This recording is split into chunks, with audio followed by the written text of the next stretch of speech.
नमस्कार student, physics class के YouTube channel में आप लोग का स्वागत है। तो आज देखिए, आज हम लोग न्यूमेरिकल का थर्ड क्लास लेकर आए हैं, जिसमें दो क्लास आपको दे दिए थे, है ना। सेकंड क्लास में आपको बताए थे 5 का ए और 5 का बी बताए थे।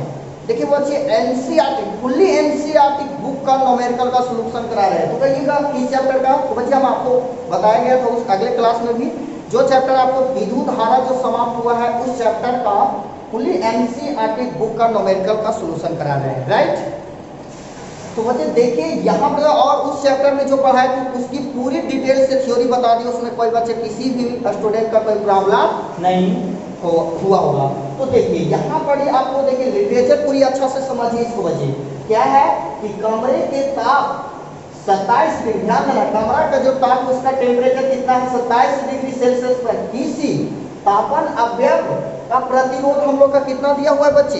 100 ओम है ना। तो यदि तापन अवयव का प्रतिरोध हीन कह दिया हुआ रेजिस्टेंस कितना दिया हुआ 117 ओम, तो कहता है अवयव का ताप क्या होगा, है ना। टेम्परेचर का मान ज्ञात करना कहता है। फिर कहता है यदि यहाँ पर दिया हुआ है कि प्रतिरोध के पदार्थ का ताप गुना, तो ताप गुणांक का मान दिया होगा 1.7 गुने 10 का पावर -4 प्रति डिग्री सेल्सियस, क्योंकि ताप गुणांक जैसे मात्रक प्रति डिग्री सेल्सियस होती है, राइट।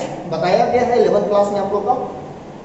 तो देखिए यहाँ पर किसका किसका पॉइंट दिया हुआ वो दर्शा दो, तो बिल्कुल आसानी से बन जाएगा, यहाँ से कोई बच्चे को कोई प्रॉब्लम नहीं होगा, राइट। तो देखिए यहाँ पर हम लोग देखते हैं, सॉल्व लिख लेते हैं, ध्यान से देखना स्टूडेंट, ओके। तो यहाँ पर दिया हुआ है कमरे के ताप, तो टेम्परेचर 2 को मान लेंगे, वो T1 दिया होगा, T2 आपको क्या करना है बच्चे? ज्ञात करना है, राइट। तो यहाँ से हो जाएगा कि T1 का मान हम लोग का कितना दिया हुआ है बच्चे? 27 डिग्री सेल्सियस दिया हुआ है, राइट। ध्यान से देखना है, T1 का मान कितना दिया हुआ है? 27 डिग्री सेल्सियस दिया हुआ है, समझ गए हैं। तो ये तो हम लोग का क्लियर आ गया स्टूडेंट, यहाँ से कोई प्रॉब्लम आपको नहीं। फिर हम लोग का क्या है, तो किसी तापन अवयव का प्रतिरोध, तो एक प्रतिरोध को हमने मान लेंगे R1, तो R1 का मान कितना दिया हुआ है? 100 ओम, राइट। फिर दिया हुआ है यदि तापन अवयव का पुनः फिर प्रतिरोध दिया हुआ है क्या? R2, तो बच्चे R2 का मान कितना दिया हुआ है? 117 ओम, राइट। बिल्कुल समझ में आ रहा है ना जी। जो दिया हुआ गिवन राइट का मान सब हमने दर्शा है। फिर हम लोग का दिया हुआ है क्या, तो यहाँ अवयव का ताप, फिर क्या दिया हुआ क्या? प्रतिरोध के पदार्थ का ताप गुना, तो बेटा ताप गुणांक को डिनोटेड किया है अल्फा से, तथा यहाँ से अल्फा, तो यहाँ तथा हमने लिख लेते हैं अल्फा। तो अल्फा का मान कितना दिया हुआ है? तो 1.7 गुने 10 का पावर -4 प्रति डिग्री सेल्सियस। तो कहता है अवयव का ताप ज्ञात कर, मतलब वो T1 है, तो ज्ञात करने के लिए क्या कहता है बच्चे? T2 इक्वल टू क्या? वाट, राइट। अकॉर्डिंग टू क्वेश्चन हमने फॉर्मूला आप लोगों को बताया गया है बच्चे, है ना। 0 डिग्री सेल्सियस पर प्रतिरोध R0, ये आपको बताया गया था कि 0 डिग्री सेल्सियस पर प्रतिरोध क्या है? R0, और T डिग्री सेल्सियस पर प्रतिरोध वहां पर हमने क्या बताए थे? याद करिए फॉर्मूला, क्या आपको पता है ना? तो RT बताए थे, नहीं जी, या T डिग्री सेल्सियस पर हम लोग का प्रतिरोध बताया गया था R, इसमें कोई बुरी वाली बात नहीं है। तो बच्चे यहाँ पर फार्मूला जानते हैं हम लोग क्या, कि R2 इक्वल टू हो जाएगा फार्मूला क्या? ध्यान से देखिए बच्चे, तो R2 इक्वल टू हो जाएगा क्या? तो R1 into 1 plus alpha into क्या? Delta T। इसको हम लोग डेल्टा T बोलते हैं और इसको हम लोग क्या बोलते हैं? अल्फा बोलते हैं, राइट। तो देखिए ध्यान से बच्चे, यहां से क्या हो जाएगा? तो R2 इक्वल टू क्या होगा? बिल्कुल समझ रहे हैं ना, कोई प्रॉब्लम नहीं ना है। तो चलिए R1 को इसमें मल्टीप्लाई करिए, तो यहां से क्या होगा? तो R1 plus R1 into alpha into क्या होगा बच्चे?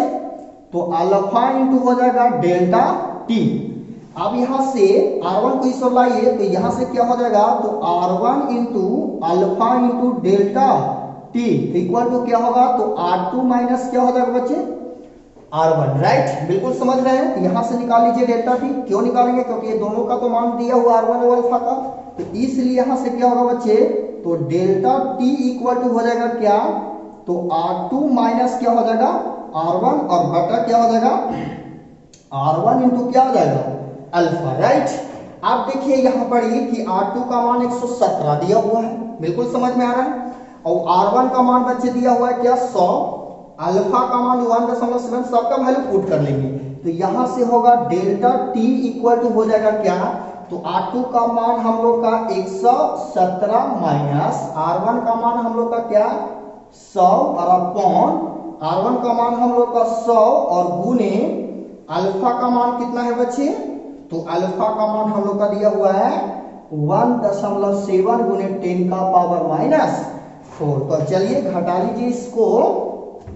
तो यहां से हम लोग का डेल्टा टी इक्वल टू क्या होगा, तो 117 में से 100 को घटाएंगे तो क्या आएगा बच्चे 17 अपॉन, देखिए दशमलव है तो दशमलव को हटाएंगे तो नीचे क्या आएगा 10 आएगा। तो यहां से बच्चे क्या हो जाएगा 100 गुने 17/10 और गुने क्या 10 का पावर माइनस 4। तो यहां से 10 0 कैंसिल और यहां से 17 से 17 कैंसिल, बच गया क्या बचे, तो यहां से बच गया डेल्टा टी इक्वल टू आ गया 1/100 और गुने 10 का पावर माइनस 4। अब 10 का कुछ घात नहीं तो यहाँ पर क्या है 1 है, तो दोनों का यदि आधार समान है तो पावर ऐड होगा, तो +1 में से -4 घटेगा तो कितना आएगा बच्चे, तो यहाँ से डेल्टा टी इक्वल टू आ जाएगा 1/10 का पावर -3। बिल्कुल समझ रहे हो। अब नीचे का घात यदि बच्चे प्लस तो ऊपर ले जाएंगे तो क्या होगा माइनस, समझ में आ रहा है जी छोटू 100%। तो अब देखिए यहां से आ जाएगा डेल्टा टी इक्वल टू 10 का घात क्या 3, मतलब क्या हो जाएगा 1000। ताप कैसे मात्रा डिग्री सेल्सियस, ये ताप में वृद्धि, लेकिन मुझे निकालना है क्या अवयव का ताप, ये तो आ गया बच्चे, मुझे निकालना है T2। तो एक फार्मूला 11th क्लास में हमने आपको बताया थे कि ताप में वृद्धि इक्वल टू बताए थे कि प्रारंभिक अंतिम ताप माइनस प्रारंभिक ताप, याद करो बाबू है ना। तो यहां से बताए थे, तो इसी को हमने ताप में वृद्धि हम लोग का हुआ है डेल्टा टी। तो डेल्टा टी बराबर फार्मूला होगा T2 माइनस क्या आ जाएगा बच्चे T1, समझ गए। अब देखिए नीचे नहीं, अगर हम लोग का पता लगेगा ऊपर देख लेते हैं थोड़ी सी। देखिए यहां पर क्या होगा बच्चे, ध्यान से देखना हम लोग का है कि ये हम लोग का देखिए डेल्टा टी का मान दिया हुआ हम लोग का 1000। तो बच्चे यहां से वैल्यू पुट कर लेंगे 1000 इक्वल टू क्या होगा, तो T2 का मान तो नहीं दिया हुआ, तो T2 रह देंगे। T1 का मान कितना दिया हुआ बच्चे 27, तो ये आ जाएगा हम लोग का कितना 27। और 27 से ने राइट साइड में भी माइनस है, तीसरो लाएंगे तो क्या होगी प्लस। तो यहां से बच्चे T2 इक्वल टू होगा 1000 और प्लस क्या हम लोग का 27। तो एग्जैक्टली ऐड कर लेंगे तो क्या आएगा फाइनल आंसर दोस्त, तो क्या आएगा हम लोग का 1027 डिग्री सेल्सियस आएगा। यही आपका क्या हुआ बच्चे final answer. I hope clear, आपको 100% समझ में आ गया, आया ना जी। चलिए एक बार देख लीजिए पुनः रिप्लाई। देखिए यहाँ पे कमरे का ताप T1 का मान दिया हुआ 27 डिग्री सेल्सियस, R1 का मान दिया हुआ 100, फिर R2 का मान दिया 117, क्या फिर हम लोग का पदार्थ का ताप गुणन, तो अल्फा का मान 1.7 गुणे 10 का पावर -4। तो यहाँ से T2 का मान ज्ञात करने के लिए कहता है। एक फार्मूला बताए हैं अकॉर्डिंग टू क्वेश्चन प्रश्नानुसार से, R2 इक्वल टू फार्मूला क्या होती है, तो R1 × 1 + अल्फा × डेल्टा टी। तब इसको हमने गुना किए बच्चे क्या, तो R2 इक्वल टू क्या होगा R1 + R1 × alpha × delta T. अब R1 कुछ और ले जाएंगे यहाँ पर प्लस से कुछ और ले जाएंगे तो क्या होगी माइनस, राइट। 100% समझ में आ रहा है। तो यहां से होगा R1 × alpha × delta T equal to होगा R2 - R1, इसलिए डेल्टा टी यहां से निकालेंगे तो क्या होगा R2 - R1 बटा R1 × क्या अल्फा। तो यहां से सब वैल्यू इसमें हमने पुट किए, तो एग्जैक्टली मेरा फाइनल रिजल्ट क्या आया, T2 का मान 1027 डिग्री सेल्सियस। चलिए बच्चे आप लोग को 100% क्लियर आ गया होगा समझ में। चलिए नोट कर लीजिए।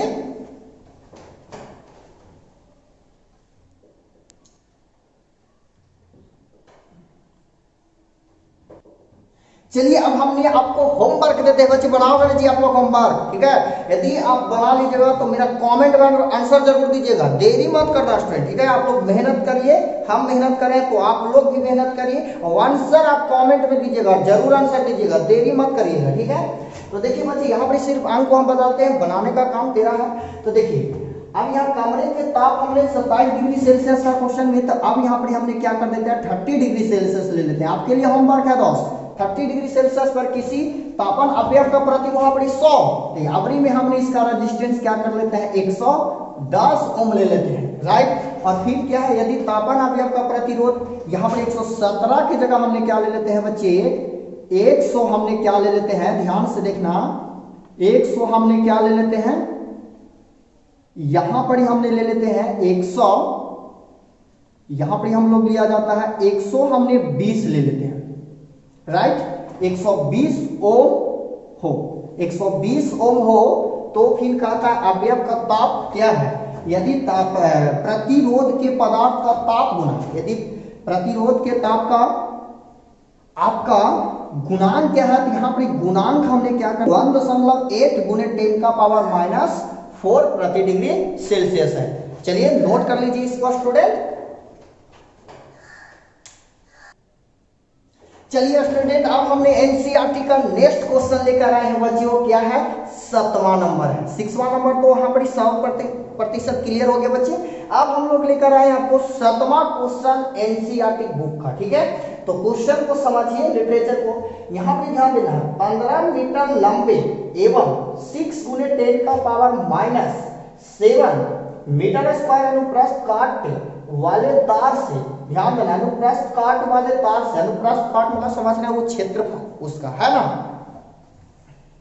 इसको चलिए हमने नेक्स्ट क्वेश्चन लेकर आए एनसीईआरटी का 7वां क्वेश्चन स्टूडेंट, है ना। तो चलिए बच्चे देखिए, समझिए, सीखिए। देखिए यहाँ पे कहता है, लिटरेचर को समझिए, 15 मीटर लंबे एवं 6 गुने 10 का पावर -7 मीटर स्क्वायर अनुप्रस्थ काट, है ना, वाले तार से उपक्षीय धारा प्रवाहित की गई है, मतलब तार से उपक्षीय धारा प्रवाहित की जाती है और इसका प्रतिरोध मतलब इसका रेजिस्टेंस का मान दिया हुआ है क्या 5.0 ओम मापा गया है। तो कहता है प्रायोगिक, ध्यान देना, प्रायोगिक ताप पर ताप के पदार्थ की प्रतिरोधकता क्या होगी। बच्चे हमने आपको बताए हैं, ध्यान देना है, प्रतिरोधकता या विशिष्ट प्रतिरोध आपको बताए हैं बच्चे, डिफिनेशन भी बिल्कुल क्लियर, उसका सब कुछ एकदम आपको बिल्कुल इजी था। तो ध्यान देना, यहाँ पर हम लोग सोल्व लिखेंगे स्टूडेंट, ध्यान से देखना बच्चे। देखिए मीटर 15 मीटर मतलब यहाँ पर लंबाई, तो लंबाई को डिनोटेड एल से करते हैं बच्चे। तो यहाँ एल का मान दिया हुआ है कितना हम लोग का 15 मीटर। अनुप्रस्थ काट का क्षेत्रफल, तो यहाँ क्षेत्रफल का मान कितना दिया हुआ स्टूडेंट, ध्यान से देखना यार, बहुत इजी, बशर्ते आप लगातार वीडियो को देखिए, ठीक है। अपने मन को इन्होंने भटकाइए मत बच्चे। तो देखिए यहाँ पर अनुप्रस्थ काट का क्षेत्रफल दिया हुआ 6 गुने 10 का घात क्या -7 मीटर स्क्वायर, राइट। फिर कहता है इसका प्रतिरोध, तो प्रतिरोध तथा यहाँ पर प्रतिरोध का मान कितना है बच्चे 5.0 या 5। तो कहता है यहाँ पर विशिष्ट प्रतिरोध या प्रतिरोधकता इतना हो, तो मुझे ज्ञात करना है रो, इसको रो बोलते हैं बच्चे, रो इक्वल टू क्या वाट, रो इसको बोलते हैं। अकॉर्डिंग टू क्वेश्चन, पिछले जमाने को याद करो दोस्त कि यहाँ पर बच्चे हमने आपको बताए हैं कि विशिष्ट प्रतिरोध का फॉर्मूला रो इक्वल टू बताया गया है आप लोग का RA और बटा क्या बताया गया है L। ये फॉर्मूला याद है ना, याद हो गया, प्रतिरोध ये हो गया क्षेत्रफल और L हो गया लंबाई। तो चलिए यहाँ से हम लोग का रो इक्वल टू क्या होगा बच्चे, तो R का मान दिया हुआ है कितना हम लोग का 5 गुने, यहाँ A का मान कितना दिया हुआ है 6 गुने 10 का घात -7 और यहाँ पर हम लोग का L का मान दिया हुआ है 15, तो ये आ गया हम लोग का 15, है ना। तो यहाँ से काट लीजिए, 5 या 15, 3 दूनी 6, बिल्कुल इजी, बिल्कुल आपको आसान हो गया। तो रो इक्वल टू हो जाएगा बच्चे क्या, तो 2 गुने 10 का पावर -7। अब प्रतिरोधकता का ये सही मात्रा क्या बताए हैं जी, ओम मीटर। फाइनल आ गया रिजल्ट। चलिए नोट कर लीजिए बच्चे, 100% आ गया ना क्लियर समझ में, नोट कर लीजिए।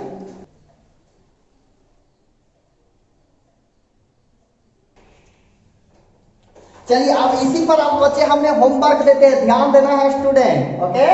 देखिए बच्चे यहाँ पर 15 मीटर की जगह हमने क्या कर देते हैं स्टूडेंट 20 कर देते हैं, ध्यान होमवर्क एकदम आपको देखिए क्वेश्चन और आंसर बताइए और जल्दी कमेंट में आंसर दीजिए दोस्त। तो यहाँ 20 मीटर लंबे एवं यहाँ पर ही हम ये क्षेत्रफल ले लेते हैं 8, तो कितना है 8 गुने 10 का पावर -7 मीटर स्क्वायर अनुप्रस्थ काट वाले तार से उपाक्षीय धारा प्रवाहित की गई है और इसका प्रतिरोध कितना, यहाँ पर प्रतिरोध का मान चेंज कर देते हैं, यहाँ पर कर देते हैं 1.0 ओम से मापा गया। तो प्रायोगिक ताप पर ताप के पदार्थ की प्रतिरोधकता विशिष्ट प्रतिरोध का मान ज्ञात करने का है। तो बनेगा जी, जल्दी बनाइए, देर मत करिए, एकदम जस्ट बनाइए बच्चे, ठीक है। धन्यवाद मेरे प्यारे स्टूडेंट, ठीक है। अगले दिन हम नेक्स्ट वीडियो लेकर आएंगे न्यूमेरिकल का, तो चलिए नोट कर लीजिए इसको।